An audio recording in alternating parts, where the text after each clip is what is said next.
Bismillah Rahman Rahim. Today we'll start our discussion on database constraints.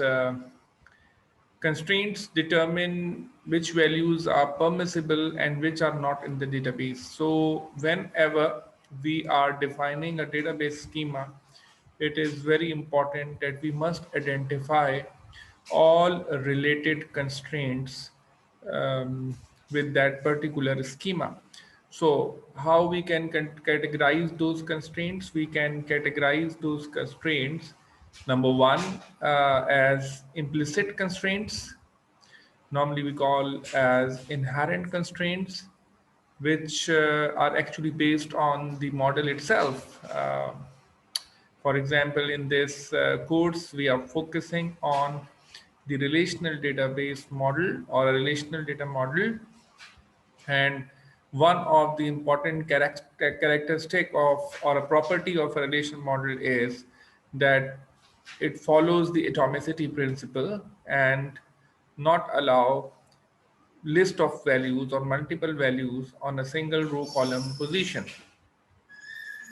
So this is what this is, you can say, is something which is inherent in that model. Uh, the second type of constraint is called the schema based or explicit constraints. Whenever we say an explicit constraint, it means that it has to be represented in the model. For example, we are using the ERD, entity relationship model, or enhanced entity relationship model to represent our schema.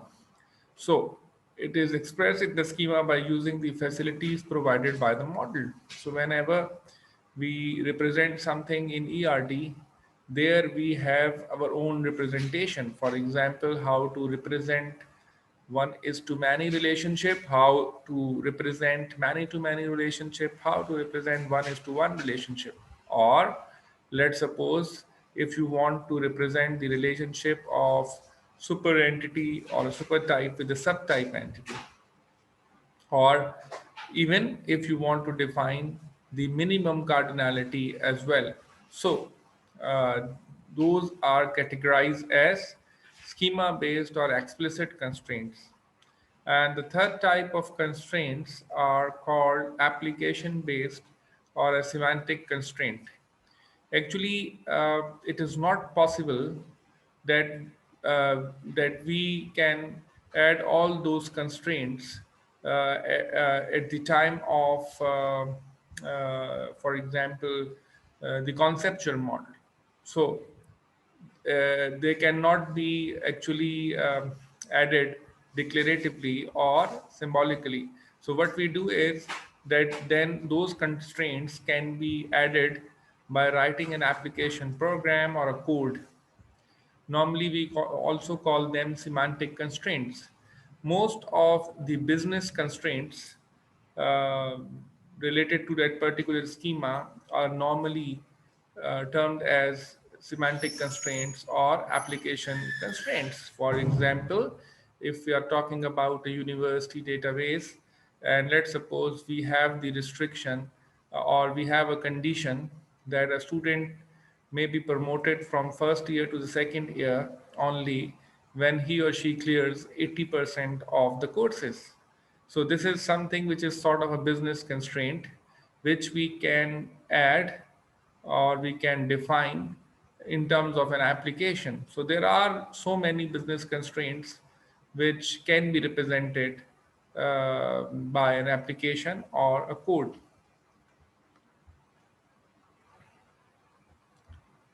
I will just take the full screen mode so that we can see the screen in a much better way. So relational integrity constraints. The relational integrity constraints are conditions that must hold on all valid relation states. So there are three main types of constraints that can be expressed in the relational model. One is called the key constraints. Whenever I say key constraints, it means we are talking about the primary key. constraint, or you can say attributes which actually represent as primary keys in the relation. Then we have the entity integrity constraints, how we can define various constraints at the entity level. And the last is in referential integrity constraints. So referential integrity constraints holds whenever we have a relationship among two or more entities. And just to recall our previous knowledge or the lecture which we have done in the class, that referential integrity constraint leads to foreign key constraints. Actually, here we define the foreign key constraints, which I will explain in the coming slides as well. So another schema-based constraint is called the domain constraints. That is another category which is also schema-based, and that is called domain constraints, because every attribute takes values from a certain domain. And we might have, or we may have, many restrictions on the domain. Let's suppose which values you want to hold in a particular domain. You can restrict the values. For example, in the university database, let's suppose if a marks of the codes are to be entered by the teacher can only enter marks between 0 and 100. No marks less than 0 and no marks greater than 100. So again, what you did, you have that particular domain, and you can further break it. For example, if that course is divided into 80 and 20, and 80 represents your theory marks and 20 represents your practical mark. So even in this case, in the practical marks, you cannot give marks less than 0 and greater than 20, and for the theory, it will be not less than 0 and greater than 80. So it means there are conditions on the domain. Or let's suppose we might give grades or GPA values to the students based on certain conditions on the domain. Of assuming that if the students has, let's suppose, more than 80, 85 or 85% marks, then A plus grade will be awarded to a student. So it means that there are many domain constraints, and that also categorized as schema based constraint. Every value in a tuple must be formed from the domain of its attribute. That is the fundamental, or you can say the basic definition of a relation, because in a relation we talked about that it is actually a set of attributes, and every attribute takes values from a certain domain. So when I talk about domain, it means we talk about the type as well as the allowed values. Sometimes you only allow Boolean value. Sometimes you allow number values with restriction. Sometimes you allow textual value with restriction or without restriction as well. So otherwise, you can also allow null to that value, to that particular attribute. If you allow null, it means that it might not take any value for that particular record. Key constraints. So whenever we talk about key constraint, the first important concepts which is important to comprehend is the concept of super key of R. As name says itself, super key, it means something which includes everything, or something which is a journal key. And wherever we define super key, it means whatever the key you have, that is always defined in the concept of super key. So you can say a super key is a set of attributes Sk of R. So first of all, super key is not a one key. Actually, it is what is a set of attributes of a relation R. Let's assume any relation R with the following conditions. So there are three conditions. And if these three conditions are fulfilled, then those set of attributes can be defined. Number one, no two tuples in any valid relation will have the same value for sk. So let's assume that if we have 10 tuples, tuples correspond to records. So let's suppose if we have 10 records, so there should be no two tuples in that particular relation where we have those 10 records will have the same value for sk, and that sk itself defines the super key, number one. Number two, that is for any distinct tuples T1 and T2, let's take any two tuples in the relation. A relation might hold only one tuple or no tuple. A relation might hold 10 tuples or millions of tuples. So we are talking about a generic definition. So it says that for any distinct tuples T1 and T2 in R, in a relation R, where T1 Sk is not equal to T2 Sk, that is for sure, because if this happens, it violates the definition of the super key. This condition must hold in any valid state, and that condition always hold in all the valid state of a relation R. That is the concept of the super key of R. And then we have the concept of a key of R. And what is the key? Key is the minimal super key, or the key which is derived from the super key. But what is the property of key? That it is minimal.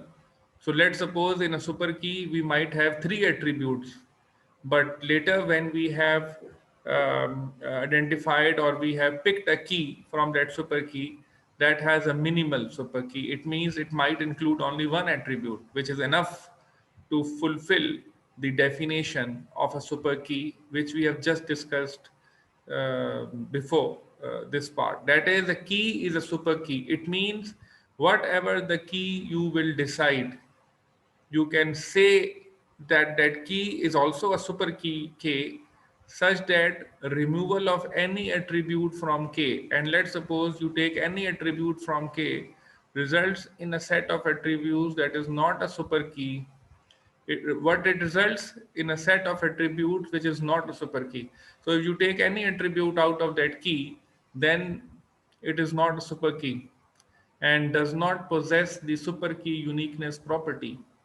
Remember that whenever we talk about a key, key might hold a single attribute or key might be a composite attribute. So if key is a single attribute, then it is no problem, because if it fulfills the definition, that's it. But let's assume that key is a composite attribute. It means key is a combination of two or more columns, which is possible. And let's assume that you take or reduce any one column from that particular key, that results in a set of attributes which is not a super key. So it means it will not fulfill the property of the super key, and that cannot be a key of that particular relation. So by defining these concepts, we can also say, or we may say, that key is a super key, but not vice versa. Why? Because super key contains all the set of attributes which have these conditions, and what we did, we take the minimal super key out of that definition of the super key. That is why you can say that whenever you define a key, it is always a super key. But if you pick a key from super key, it means the vice versa. It's not always true. So key is a super key, but not vice versa. Okay, so now we talk about the key constraints, how you define a key constraints, which in the case of an example relation, which is a car.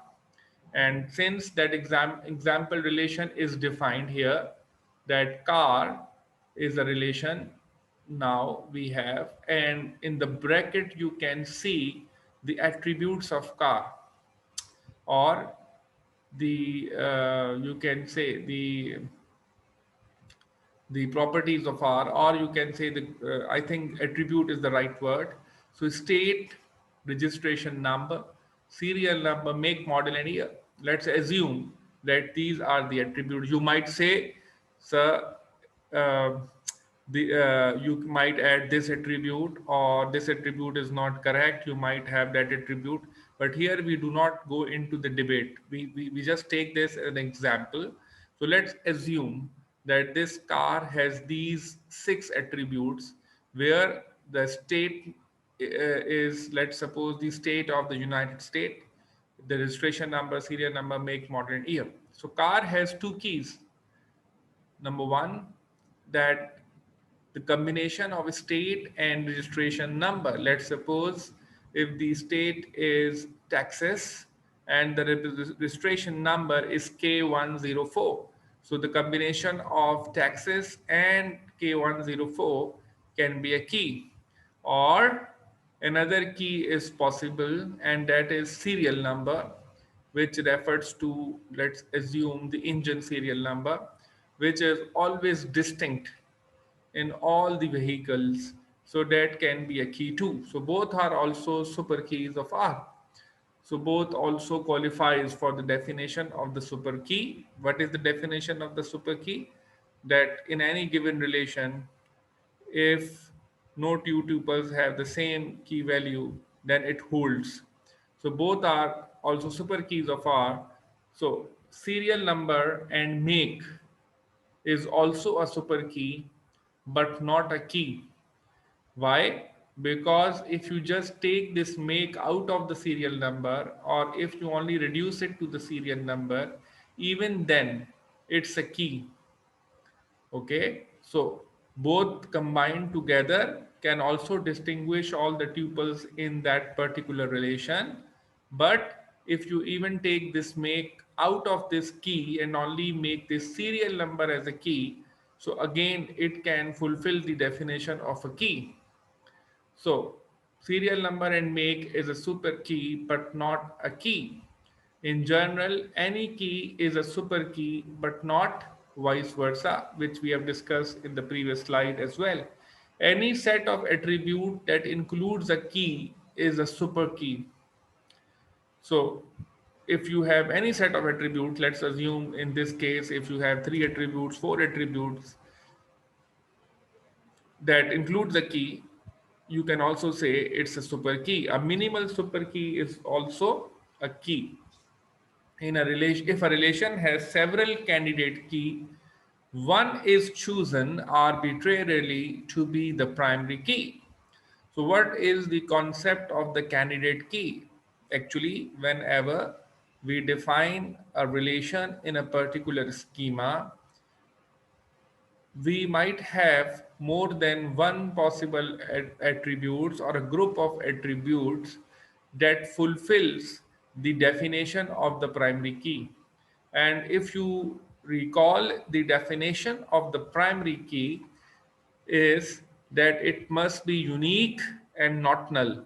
So it is quite possible that more than one attributes or a group of attributes might hold these 2 properties. But what you do, you pick one as a primary key out of those possibilities. So all the rest possibilities are termed as candidate keys. So, in the given example of a car relation schema, let's assume that serial number, which is now underlined, now let's assume that it represents a key, because serial number is always distinct. So that is being chosen as the primary key. So primary key value is used to uniquely identify each tuple in a relation, because it is the basic property of the relation that every tuple in the relation must be uniquely identified. So you can also say it is used to reference the tuple from another tuple. General rule is what? That choose as primary key the smallest of the candidate key in terms of size. So normally whenever we have candidate keys and we have to choose one of the primary key, we have to consider some parameters. Number one, that key must be the smallest. It is recommended, because let's suppose if you take the composite one, if you have no option, then obviously you have to opt for it. But let's suppose if you take the complex key, which includes 3 or 4 attributes, that will be difficult to handle in a relation. So it is better to look for the smallest one, okay, and easy to access. So we choose, for example, let's suppose in an employee relation, we want to we have several attributes which can be defined as a primary key or unique attribute. For example, every employee has the national computerized national identity card number, and that is a 14-digit number, let's assume. So it is not recommended to make this as a primary key, although it is unique and every employee must have CNIC. So instead of that, what we do is we generate our own key, because in that particular system it is easy to handle. So you can see here in this relation of car, here another example of a relation car, and where you can see the key is formed as license number, and license number is what is the combination of the registration number and the state, and you can see taxes ABC 739 Florida T. Now that value, combined value, cannot be repeated in whole relation. Relational database schema, a set of S of relation schema that belong to the same database. Of course, whenever we talk about a relation schema, that refers to a single database. Let's suppose if we're talking about a company database, there we have employee relation, there we have a project relation, department relation, dependent relation. So that forms the schema. Similarly, if we are talking about a university database, there we have a teacher schema, student relation, relation, course relation, so on and so forth.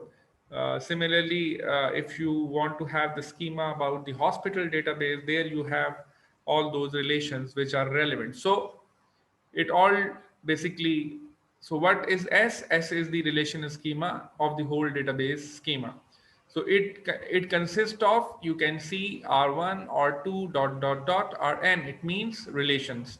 So any schema might have n relations, okay, and a set of IC, which is normally termed as integrity constraints. So whenever we have relations, we have integrity constraints, because without that integrity constraints, those relationships cannot be defined, or you cannot actually implement the checks and balances.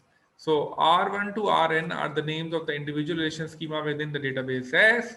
And let's take the example of the company database here, which is discussed in the book as an example. And here you can see now the first table or a relation is called an employee. The second one is called the department and department locations, project, works on, and dependent. That example we have discussed in the previous lectures as well, and it is called the schema diagram. So that is what? That is a schema diagram, and a schema diagram of a company database, which where we have given the problem, and on the basis of the given problem, we have identified those relations, and you can see the various attributes are underlined, which actually says that we have these primary keys. For example, if you see the works on relation, you can see that there is an underline ESSN and PNO. So it means here we have a composite key, but in the project, the underline is only the P number. There we have only a single attribute which forms the key. A relational database state, now we have that definition of the schema. Now we have that realization what schema is a combination of various relations. Let's suppose R1 to Rm, such that each Ri is a state of Ri, and such that Ri relation states satisfy the integrity constraints specified in IC.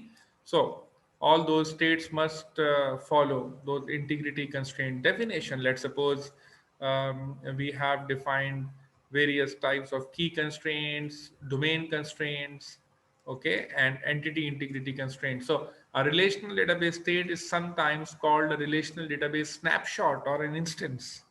Why we called a snapshot? Because whenever we talk about a database, always remember that we always go through with DML operations, and which means that there are always insertions to the database, there are always deletions from the database, and there are always updates in the database.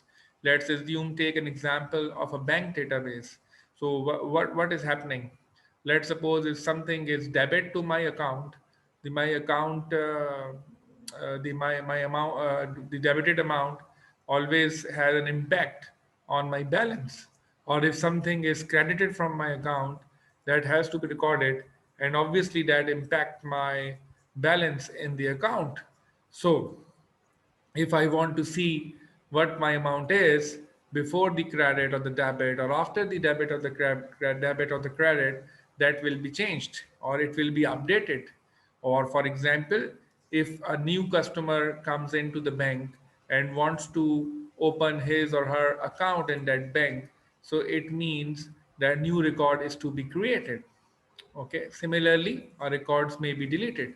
So at any point in time, if you want to see the data values, so it means you might have only the snapshot, because let's assume I want to see what are what is the what is the amount value in the particular account or accounts at 3 p.m. So it means if I have taken that value at 3 p.m., that considers to be a snapshot, because that might change at 3:30, that might change at 4 p.m., that might change at 4:30 p.m., because the database always gets updated.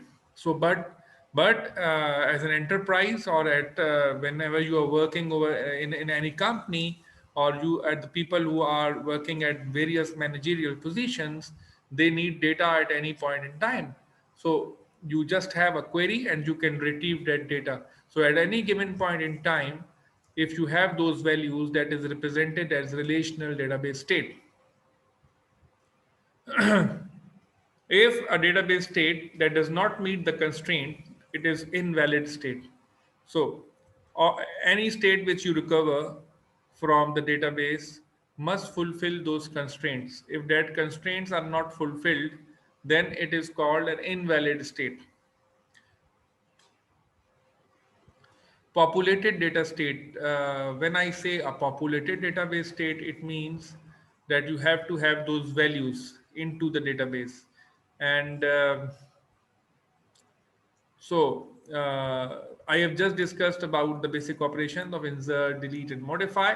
So what you do whenever you use insert option, what insert does, it adds data into the database. So you can say each relation will have many tuples in its current relation state. So let's suppose if I want to access in the university database, if I want to access the student data, so I might have so many tuples in that student relation. So we can say a relational database state is what? Is the union of all the individual relation states. So if you take the union of all possible states, then you can say it is called relational database state. So you can see right now the company database with which is actually populated. When I say populated, it means here I'm not just defining the schema or the relation, but there is data as well. You can see the employee data. There we have about 8 rows departments, so there are 3 departments, 3 rows, so on and so forth, and you can see the data is populated just to have that concept. And let's assume at this point in time, I have captured these values. So that represents what? That represents a database state of a company, or a populated database state of a company at a particular point in time. That is why it is also called snapshot. So entity integrity, the primary key attributes of each relation schema are in S cannot have null values in any tuple of R. This is the basic definition that is called the entity integrity constraint, which says that whenever you have a primary key definition, it cannot have null values in any tuple of R. This is because primary key values are used to identify the individual tuples. So therefore, it is always not null.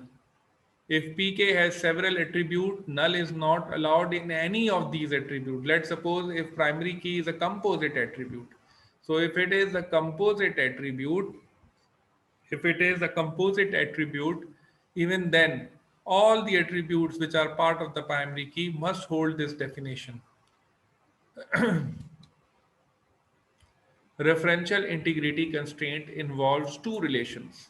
So it is always invoked whenever we have a relationship. Let's assume we talked about one is to one is to many is to many. That normally holds for uh, even with one relation. If it is one relation, that is unary relation. If it is with two relations or entities, then we call it the binary one or n-ary one. So whenever we have constraint where two relations are involved, then we have to have a referential integrity, otherwise it won't work. Used to specify a relationship among tuples in two relation. So whenever we have a reference between two relation, one is called the referencing relation and the other one is called the reference relation. For example, we talked about the company database. So in a company database, let's suppose employee has a relationship with the department. So the two entities are involved or two relations are involved. So one is the referencing relation, another one is called the reference relation. And this formulates the definition of the foreign key. The tuples in the referencing relation R1 have attributes Fk called foreign key attributes that reference the primary key attribute of the reference relation. So one is called the referencing relation, that is R1, and the other one is called the reference relation R2.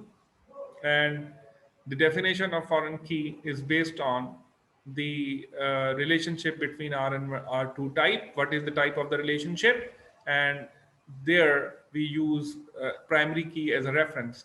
So tuple T1 in R1 is said to be reference to tuple 2 in R2 only when if the tuple 1 foreign key is equal to tuple 2 foreign key. For example, in the relation employee with department, we have the department number, which is the primary key of the department table in the employee table.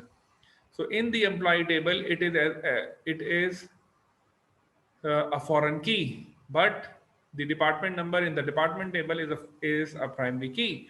So if I want to relate two tuples, so what I say, tuple T1 in R1 is set to reference a tuple R2 if R2 if T1 Fk is equal to T2 Fk. So when it will be referenced, so let's suppose employee belongs to the same department, okay, will have the same details available in the department table. A referential integrity constraint can be displayed in a relation database schema as an arc diagram or arc form, which is easy to understand, and we will see in the next slide. The value of the foreign key column Fk of the referencing relation R1 can be either the value of the existing primary key, value of the corresponding primary key in the referenced relation, or it can be a null. So remember that for a primary key definition, it is always not null, but for a foreign key, it might be null. If there is no reference tuple in the referencing relation, then it is a null.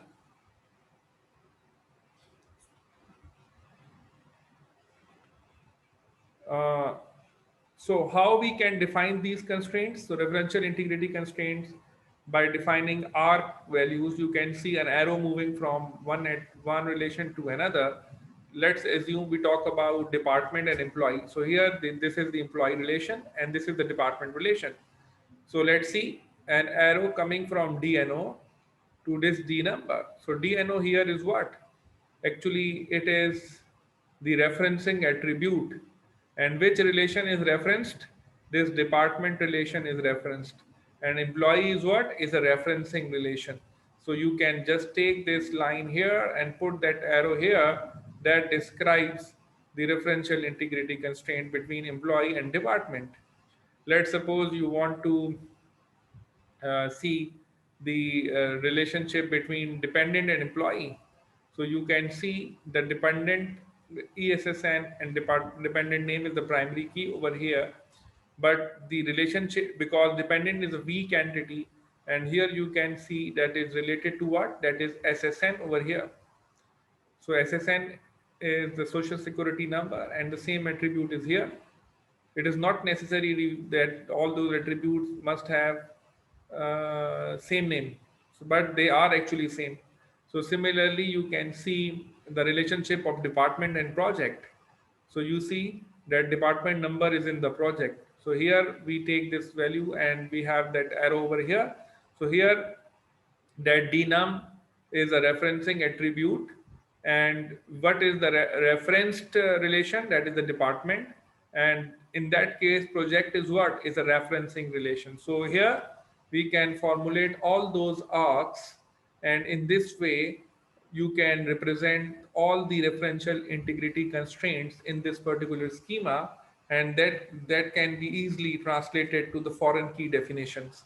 So in other words, I can say that dnum in the project is acting as a foreign key. For example, dno in the employee actually works as a foreign key. For example, ESSN in works on works as a foreign key. PNO in the works on is also act as a foreign key. So with this, I conclude this lecture over here.